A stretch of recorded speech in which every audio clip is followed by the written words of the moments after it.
Halo, bagaimana kabarnya hari ini? Alhamdulillah, semuanya dalam keadaan sehat walafiat. Pada kali ini, saya akan melakukan kegiatan observasi dengan rekan sejawat saya, yaitu Pak Guru Haryadi, yang akan nanti akan menceritakan bagaimana proses pembelajaran yang akan beliau lakukan di dalam kelas. Nah, baik, silakan simak video praobservasi kami ya. Oke, cigadat. Selamat pagi Pak Guru Haryadi, bagaimana kabarnya hari ini? Selamat pagi juga. Sini saya akan melakukan praobservasi dengan Pak Guru, apa boleh? Sama-sama Bu Guru, silakan. Baik. Sebelum kita melakukan praobservasi tentang pembelajaran yang Bapak akan sampaikan nanti, terlebih dahulu saya di sini akan berdiskusi ya. Saya akan berdiskusi mengenai rencana pembelajaran yang Bapak akan laksanakan nanti. Kira-kira nanti di sana EPP yang Bapak buat di sana itu tentang pembelajaran apa? Baik, Bu Bupati, tadi saya sudah mempersiapkan LPP pelajaran ilmu pengetahuan dan sosial di kelas. Hari ini rencananya saya akan fokus pada nilai dasar yang akan dicapai. Baik, berarti Bapak di sana nanti akan mengajarkan tentang IPAS ya? Ya, betul. Baik, di sini saya mengucapkan banyak terima kasih kepada Pak Guru Haryadi terkait tentang strategi pembelajaran yang Bapak gunakan dalam mencapai kompetensi. Di sini kompetensi dasar yang digunakan pada saat pembelajaran nanti itu seperti apa, Pak? Baik, jadi di sini saya berencana menggunakan metode diskusi kelompok, proyek, dan pembelajaran berbasis masalah. Karena saya pikir metode ini akan lebih efektif. Selain itu saya juga akan menggunakan media pembelajaran seperti video, gambar, dan alat lainnya untuk menstimulasi mahasiswa lebih luas dalam materi. Oh, ternyata pembelajaran yang Bapak rencanakan itu sangat-sangat menarik ya. Jadi di sini saya melihat bahwa Bapak akan merencanakan pembelajaran dengan sangat-sangat matang ya, sesuai dengan yang Bapak harapkan. Selain itu, strategi dan media pembelajarannya bagaimana dengan bentuk penilaian yang Bapak akan lakukan nanti? Jadi Bu, untuk penilaian saya akan menggunakan tes tulis, kemudian kerja dan portofolio untuk mengukur pencapaian siswa terhadap kompetensi yang telah ditentukan pada tujuan belajar tersebut, Bu. Oh, berarti di sini Pak Guru Haryadi akan menggunakan teknik penilaian portofolio tadi ya, terus unit kerjanya ya. Baik, di sini itu sangat bagus sekali Pak Guru sebagai bentuk daya tarik siswa pada saat proses pembelajaran. Di sini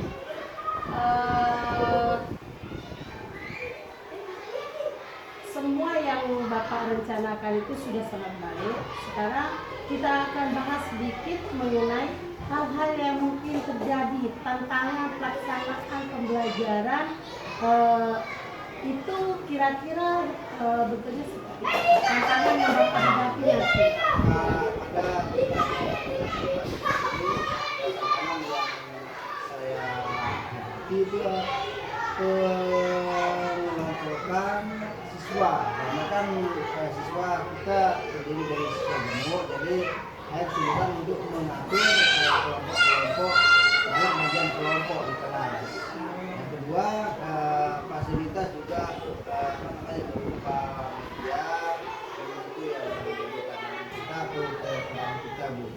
Baik, tadi katanya Pak Guru Haryadi itu mau mengelompokkan siswa mengelompokkan siswa, bagaimana caranya mengelompokkan di sana? Apakah dia itu sesuai dengan gaya belajar mereka atau bagaimana Pak? Baik, Bu, jadi begini, jadi sebelum saya berikan materi, saya terlebih dahulu mengadakan asesmen dulu untuk melihat kebutuhan siswa, dalam belajar siswa. Jadi dari pemetaan itu saya memperoleh 3 kriteria untuk bisa belajar siswa. Ada yang tingkat tinggi, kemudian yang sedang, ada yang rendah.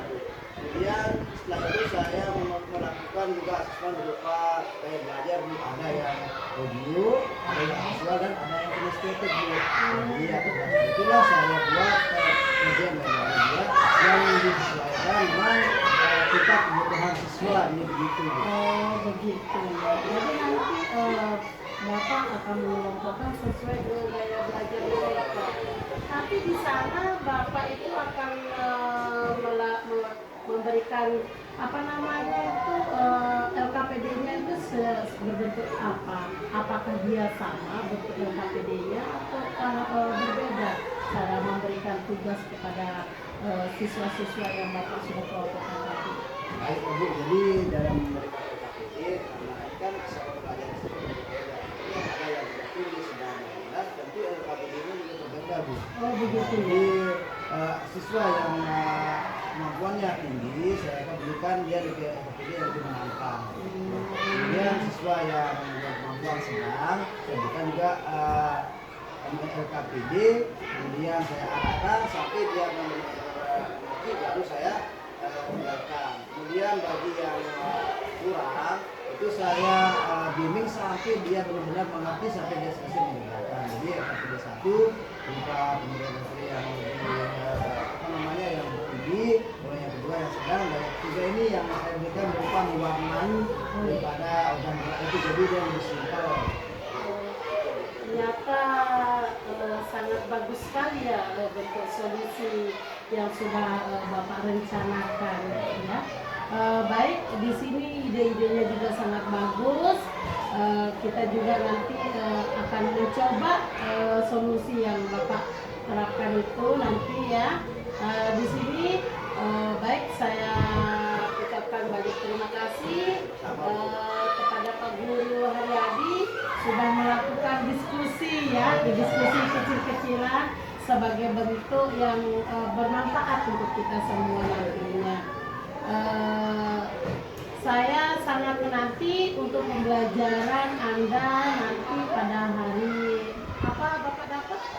Misalnya nanti hari Kamis. Oh, hari Kamis. Baik, nanti kita akan ketemu di hari Kamis ya Pak. Terima kasih Pak atas kesempatan yang diberi. Terima kasih. Silakan. Assalamualaikum.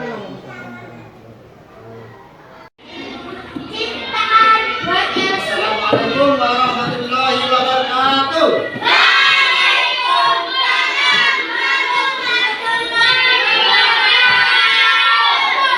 Sekali lagi ada yang tidak dapat suara. Assalamualaikum warahmatullahi wabarakatuh.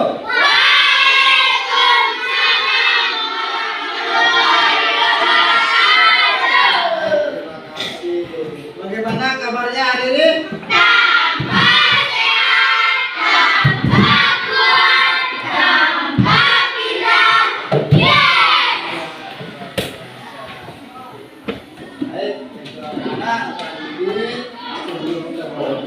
Alangkah baiknya dulu kita berdoa ya. Sebelum sesuatu kita awali dulu dengan berdoa supaya apa yang kita lakukan pada hari ini berjalan dengan lancar. Silakan artis untuk memimpin doa. Ya Qudus ya Rabbi, ya mulai berdoa.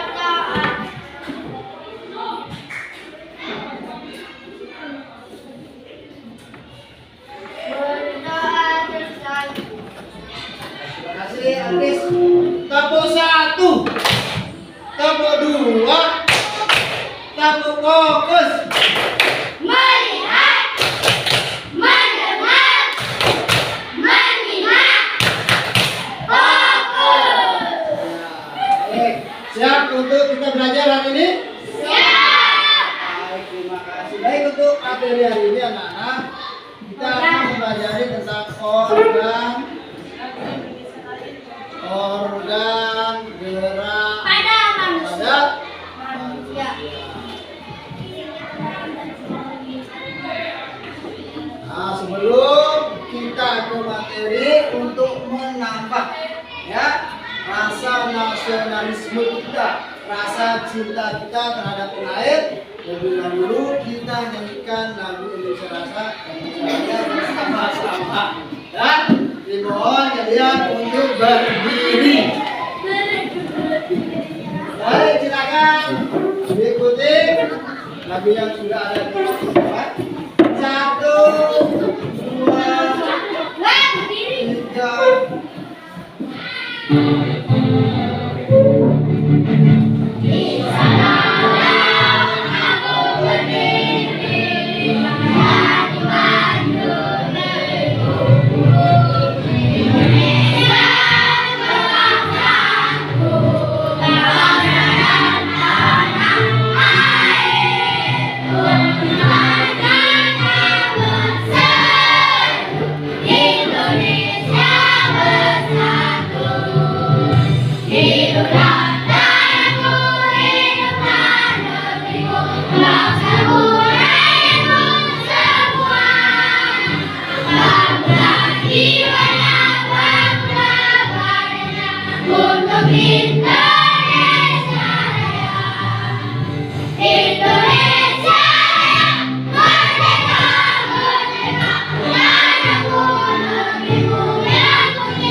Seperti yang Pak Guru jelaskan tadi bahwa materi kita hari ini adalah tentang organ gerak pada manusia. Adapun tujuan pembelajarannya akan Pak Guru lakukan yang pertama, nanti Pak Guru akan menanyakan sebuah video ya, video tentang organ gerak. Kemudian tujuan sambil menonton video dan Pak Guru akan nanti kalian bisa mengetahui apa sih ya bentuk-bentuk atau bagian-bagian organ gerak kita ya. Nanti melalui gambar juga nanti Pak Guru akan menampilkan gambar ya. Kami harapkan dari gambar itu kalian juga bisa mengetahui ya apa fungsinya daripada organ gerak ya kita ini. Baik, sekarang Pak Guru akan menanyakan sebuah video ya. Silakan kita amati sama-sama menyimak video yang Pak Guru tanyakan. Halo sahabat cerdas, Assalamualaikum warahmatullahi wabarakatuh. Pada kesempatan kali ini kita akan belajar pada tema 1, organ gerak hewan dan manusia, dan kita akan belajar lebih jauh tentang organ gerak manusia. Sahabat cerdas, sebelum kita mulai pembelajaran kita, jangan lupa untuk berdoa terlebih dahulu.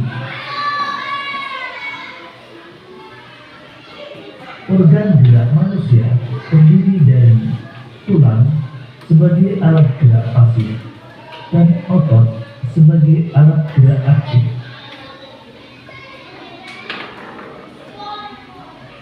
Dalam tubuh kita terdapat 206 tulang yang saling berhubungan membentuk rangka tubuh.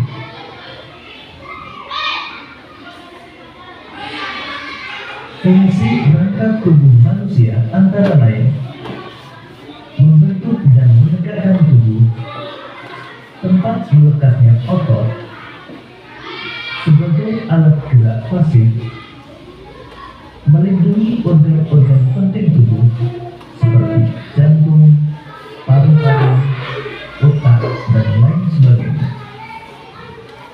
Tulang belakang menghasilkan sel darah merah sel darah putih.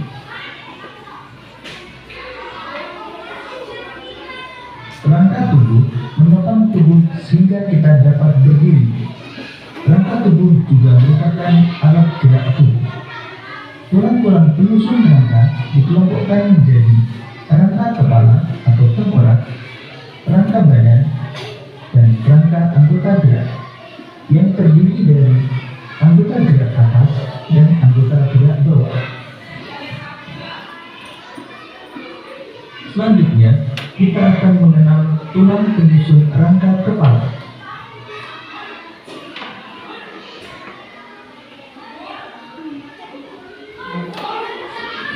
Tulang penyusun rangka kepala antara lain tulang jari, tulang air mata, tulang tapis, tulang pipi, tulang hidung, tulang rahang atas, tulang rahang bawah, tulang ubun-ubun, tulang kepala belakang, tulang pelipis, dan tulang baju. Selanjutnya, kita akan mengenal tulang penyusun rangka badan. Rangka badan dimulai dari leher sampai panggung. Rangka badan terbagi menjadi 5, yaitu tulang dada, tulang rusuk, tulang bagi, tulang gelang panggung, dan tulang belakang. Penyusun tulang dada dan tulang rusuk antara lain bulu tulang dada, badan tulang dada, tulang 7 pedang, 7 ruas tulang rusuk sejati, 3 pasang tulang rusuk palsu, dan 2 pasang tulang rusuk melain. Tulang gelang bahu terdiri dari tulang semangka dan tulang guliga. Tulang gelang panggung terdiri dari tulang usus, tulang duduk, dan tulang kemaluan.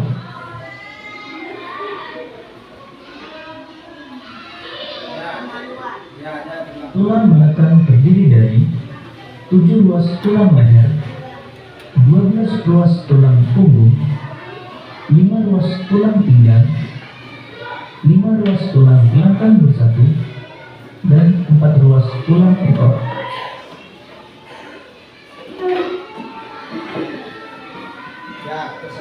Selanjutnya, tulang anggota gerak yang terdiri dari tulang anggota gerak atas yang berupa tangan dan tulang anggota gerak bawah yang berupa kaki. Berikut ini bagian-bagian dari tulang anggota gerak atas. Tulang lengan atas, tulang pengubil, tulang hata, tulang pergelangan tangan, tulang telapak tangan, dan tulang jari tangan. Dan berikut ini bagian dari tulang anggota gerak bawah. Tulang paha, tulang tempurung lutut, tulang betis, tulang kering, tulang pergelangan kaki, tulang telapak kaki, dan tulang jari kaki.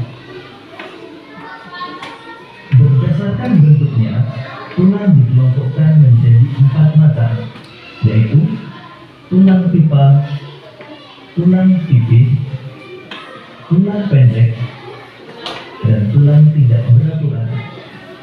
Contoh tulang pipa antara lain tulang paha, tulang betis, dan tulang kering. Contoh tulang putih, tulang rusuk, tulang belikat, dan tulang tengkorak. Contoh tulang pendek, tulang pergelangan tangan, dan tulang telapak tangan. Contoh tulang tidak beraturan, ruas-ruas tulang belakang. Untuk menguji pemahamanmu, coba kerjakan latihan soal yang terdapat pada deskripsi video ini. Sampai jumpa pada pembelajaran berikutnya. Tetap semangat dan selamat belajar. Baik anak-anak, tadi kalian sudah melihat tayangan video yang di depan ya. Dari tayangan video ini anak-anak, organ gerak apa yang kalian bisa lihat dari sana? Kan? Organ gerak ada manusia bagian apa?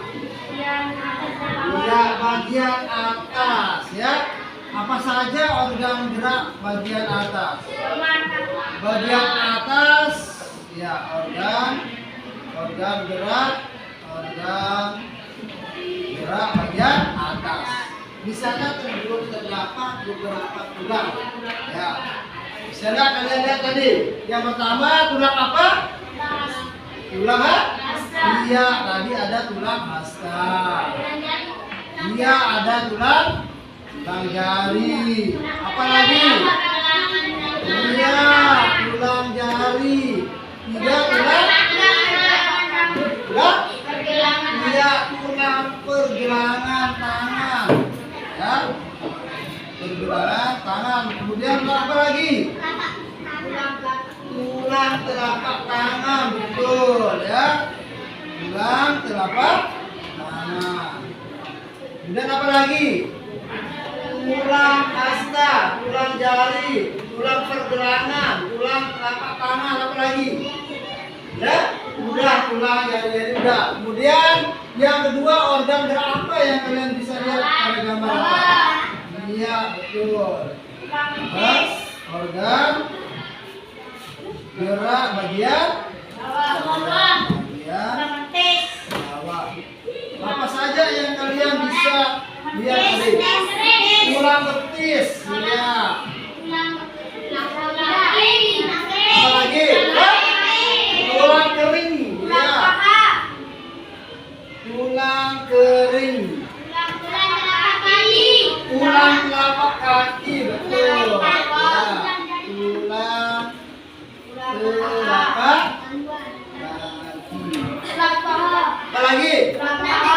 Tulang paha, ya. Tulang paha. Tulang paha. Ya.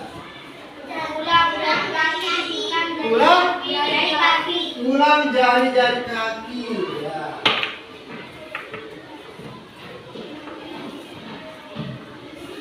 Baik, anak.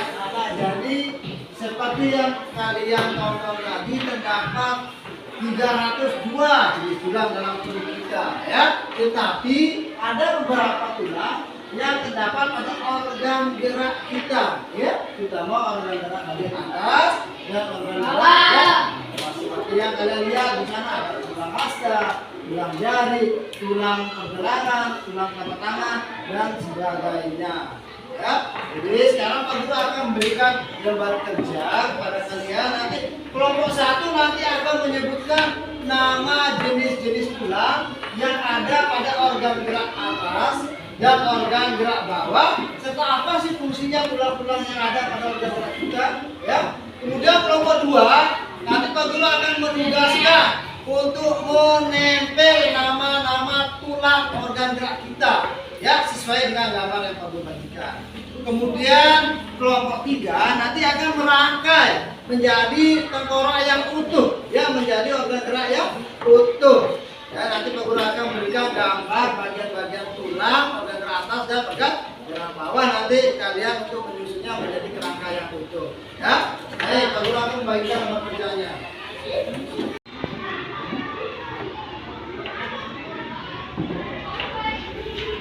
Silakan bisa membagi, membentuk kelompoknya masing-masing, ya. Ya.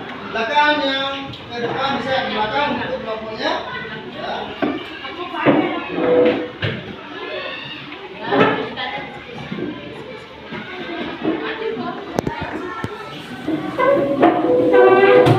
Ya, silakan untuk kelompoknya masing-masing. Ya, silakan. Jadi apa fungsi tulang hasta? Ya. Ini berdasarkan materi. Silakan ya, nanti siapa yang nulis nanti Zaskia mungkin nulis ke kelompoknya, nanti yang lain membantu, ya. Baik, kelompok Marcel silakan digunting, ya. ditempel, nanti mana dia rangkanya ya, silakan ditempel.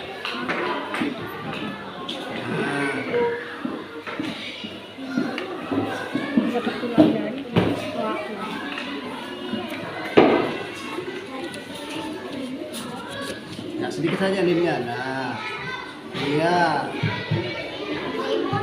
Kemudian berangkai ya.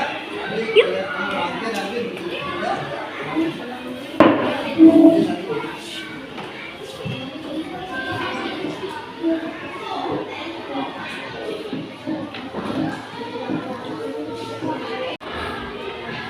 Baik anak-anak ya, untuk selanjutnya hasil dari diskusi kalian nanti perwakilan dari kelompoknya untuk maju satu ya, mempresentasikan hasil kerja kelompoknya. Silakan kelompok Nandi ya, maju ke depan untuk mempresentasikan hasilnya. Tepuk tangan dulu untuk kelompok Nandi.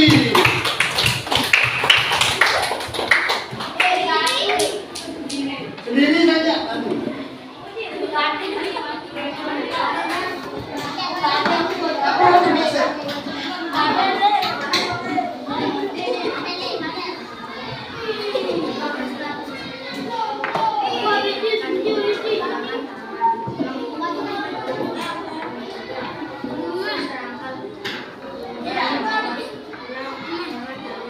Iya, silakan kelompok 2 maju mempresentasikan hasilnya. Masih silakan untuk kelompoknya.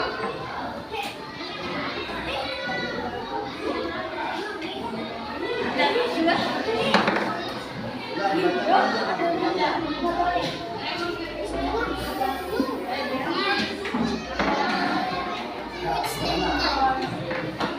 tepuk tangan dulu kelompok 2.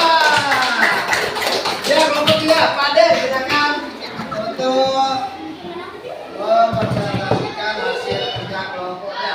Ya, menyusun rangka ya, menjadi rangka untuk silakan. Iya. Nah, ini kalau kita susun bagian-bagian rangka akan seperti ini ya. Ya, tepuk tangan dulu untuk hasil kelompok. Baiklah anak-anak, jadi setelah lembar kerja kalian kerjakan, selanjutnya bagaimana perasaan kalian setelah mempelajari organ gerak pada manusia? Baik, jadi anak-anak, organ gerak kita itu ada dua, ada bagian atas, kemudian ada bagian bawah. Ya, bagian atas masuk tangan, ya. Pada tangan itu terdapat berbagai macam tulang. Kemudian yang kedua adalah organ gerak bagian bawah. Baik anak-anak, selanjutnya adalah Pak Guru akan memberikan soal evaluasi supaya Pak Guru juga mengetahui apakah kalian sudah memiliki apa yang Pak Guru berikan tadi. Soalnya dari untuk usia dia nanti ada diberi.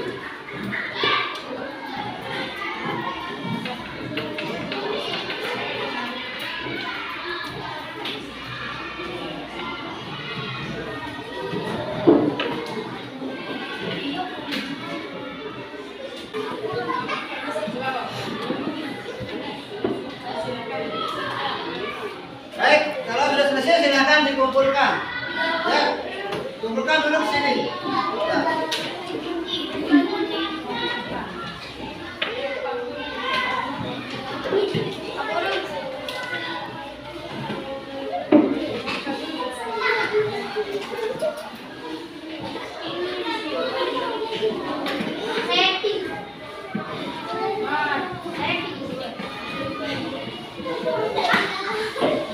Anak-anak, untuk hari ini pelajaran Pak Guru cukupkan sampai di sini. Kita lanjutkan besok dengan materi yang berbeda. Siap? Assalamualaikum warahmatullahi wabarakatuh. Hai, kita bertemu lagi di kegiatan selanjutnya, yaitu kegiatan pasca observasi. Di sini saya akan melanjutkan kegiatan praobservasi terkait hasil observasi yang sudah saya lakukan di dalam kelas.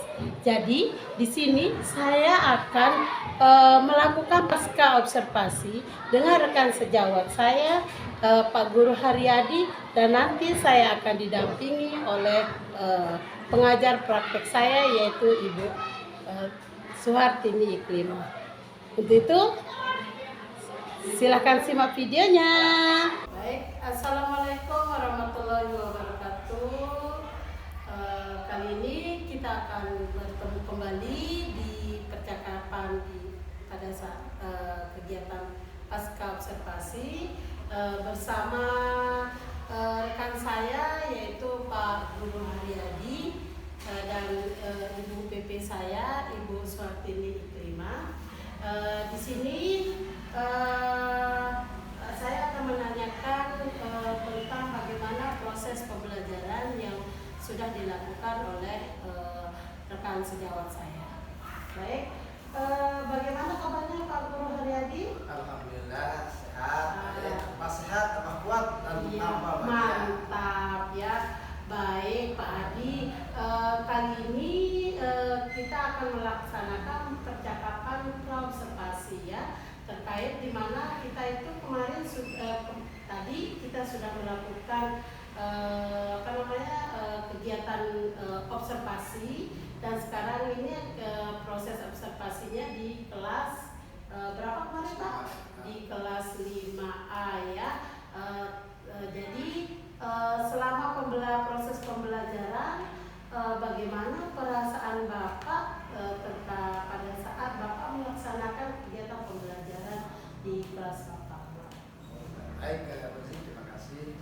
Jadi ketika saya melakukan belajar di dalam kelas, saya merasa senang, bahagia karena bisa memberikan pelajaran yang pusat pada siswa, tentunya dengan memperhatikan potensi-potensi yang ada pada siswa. Ya, alhamdulillah ya. Di saat itu juga di sana saya melihat bahwa proses pembelajarannya itu sangat berjalan dengan lancar ya Pak. Kemudian di sini bagaimana Bapak itu menilai sendiri tentang kegiatan pembelajaran yang Bapak lakukan tadi itu? Baik Bu Guru, jadi ketika saya melaksanakan pembelajaran di dalam kelas, tentunya sebelum saya kemarin melakukan pelajaran, terlebih dahulu saya melaksanakan asesmen diagnosisnya Bu Guru. Ya, jadi dari sana saya bisa memetakan kebutuhan anak sesuai dengan gaya belajar, kemudian kebutuhan siswa, kemudian bagaimana strategi yang saya terapkan yaitu proses, kemudian konten, dan produknya Bu Guru. Tadi Pak Guru bilang Bapak itu menilai dengan menggunakan asesmen diagnostik ya pada saat awal pembelajaran. Baik, jadi di sini boleh saya menyampaikan hasil pengamatan saya pada saat saya melakukan observasi. Di sini menurut pengamatan saya ya Pak, tentang pembelajaran yang Bapak lakukan tadi itu sudah sesuai dengan apa yang diharapkan, dan di mana tujuan pembelajaran yang Bapak sampaikan juga itu sudah sesuai ya. Jadi di sini bentuk pengembangan dan Bapak memberikan membagi siswa di sana dengan melakukan di awal pembelajaran dengan menggunakan asesmen diagnostik tadi itu sudah bagus, sudah sesuai sudah Pak dengan apa yang kita harapkan.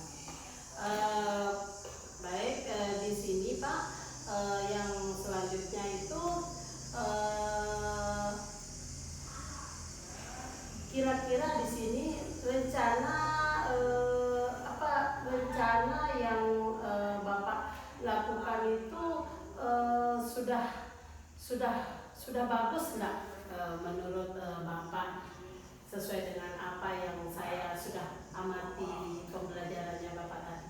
Baik, Jadi kalau menurut saya pembelajaran yang saya sampaikan kepada anak tadi guru karena sesuai dengan strategi yang saya berikan, di mana sebelum saya memberikan materi, bukan saya mengatakan dulu kebutuhan pelajaran, tingkat kebutuhannya. Iya. Ya, jadi dari sekian siswa itu terdapat beberapa siswa yang memang perlu bimbingan, perlu bantuan, karena beberapa siswa masih membaca itu masih mengeja. Jadi kan untuk mendapatkan materi yang sama, tentu metode yang saya gunakan itu berbeda-beda untuk mencapai tujuan yang satu. Di mana tujuan pelajaran saya kemarin terbuat itu yang pertama kita kan melalui tayangan video, ya, jadi anak-anak bisa nanti mengetahui alat-alat organ gerak yang ada pada manusia. Kemudian yang kedua juga melalui tayangan video dan gambar nanti siswa itu diharapkan bisa mengenai fungsi, apa sih fungsi daripada organ-organ gerak yang ada pada tubuh manusia. Jadi sebelumnya saya memberikan asesmen, kemudian membagi dalam 3 kelompok belajar dulu. Ya, jadi kemarin yang pertama yang tingkatan yang sudah mampu mengetahui organ gerak manusia, dan yang kedua yang sedikit pengetahuannya tentang organ gerak manusia ini, dan yang ketiga yang sama sekali belum mengetahui dan perlu bimbingan. Jadi 3 kelompok itu saya memberikan media yang berbeda-beda untuk mencari materi daripada pelajaran itu. Yang pertama kemarin yang tingkatannya sudah bisa, mungkin saya memberikan laptop ya untuk mencari sendiri materi tentang organ gerak tubuh. Kemudian yang seperti saya berikan jenis bacaan-bacaan yang berisi tentang organ-organ gerak manusia dan fungsinya. Nah, yang terakhir kemarin yang perlu bimbingan ini kan dia belum bisa membaca artinya dengan lancar, sehingga saya memberikannya secara langsung berupa gambar-gambar ya, di sana gambar berupa organ-organ gerak, sehingga dan gambar-gambar kegiatan yang menggunakan alat organ gerak manusia dan fungsinya. Jadi di sana anak yang perlu bimbingan mengetahui langsung bahwa organ gerak ini fungsinya seperti ini melalui gambar-gambar ya secara langsung begitu. Jadi dengan mudah yang siswa yang perlu bimbingan itu artinya juga bisa mengetahui jenis-jenis organ gerak dan fungsinya, serta yang yang mempunyai penguasaan bersama dan ini juga sama, sehingga tujuan pelajaran itu bisa tercapai walaupun dengan kebutuhan belajar yang berbeda-beda seperti itu. Baik, sangat luar biasa Pak ya. Jadi memang Bapak yang sangat hebat sekali. Terima kasih Bu Guru. Jadi di sini tadi saya sempat dengar Pak ya, Bapak di sini menggunakan strategi pembelajaran, Kira-kira bagaimana caranya Bapak itu di sana membagi anak-anak mana yang kurang, yang lebih, dan mana yang sedang. Pada saat Bapak membagi kelompok, pada saat siswa tadi katanya menonton video begitu Pak. Jadi bagaimana caranya Bapak? Jadi seperti yang saya bilang tadi, Bu Guru kan di sini ada diagnosa itu kan. Setiap orang kan kognitif dan non-kognitif.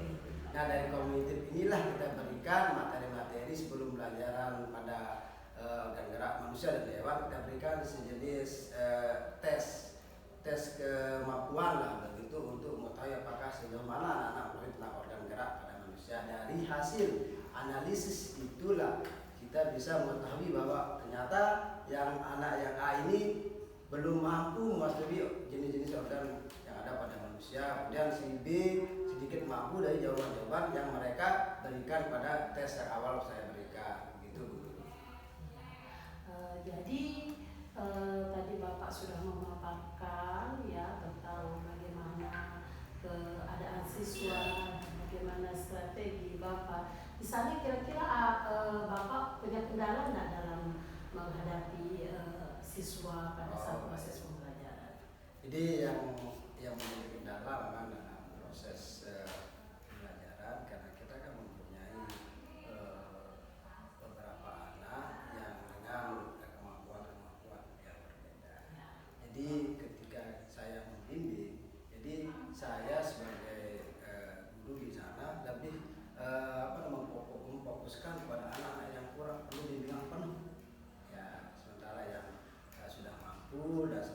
itu hanya pengarahan saja dulu sedikit, nanti mereka diminta untuk melanjutkan karena kemampuan mereka sudah mengetahui. Nah ini yang agak kesulitan, anak-anak yang sama sekali masih perlu bimbingan karena mereka kan belum bisa membaca ya. Jadi untuk mengetahui, untuk membaca apa namanya nama-nama organ gerak itu agak kesulitan, sehingga kita kan perlu bimbingan khusus pada mereka yang memang belum bisa gitu ya. Jadi itu kendalanya, kita harus membuka bidang dulu ini, sedangkan yang lain hanya sedikit-sedikit saja seperti itu. Gitu.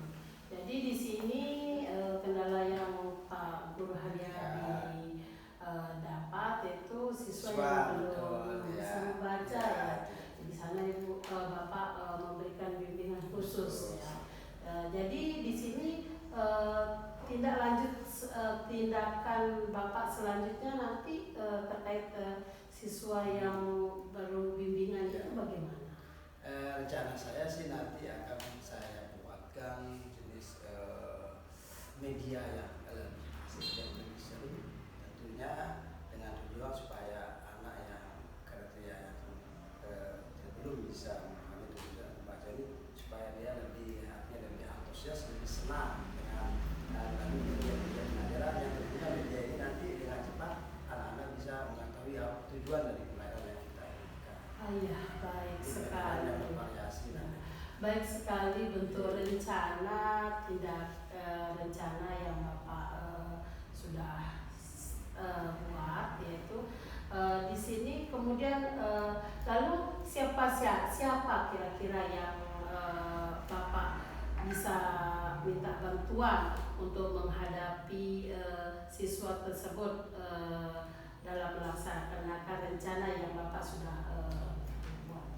Yang pertama tentu saya akan berkolaborasi, meminta dukungan dari orang tua, bagaimanapun juga orang tua di sini kan harus mengetahui bagaimana. Betul.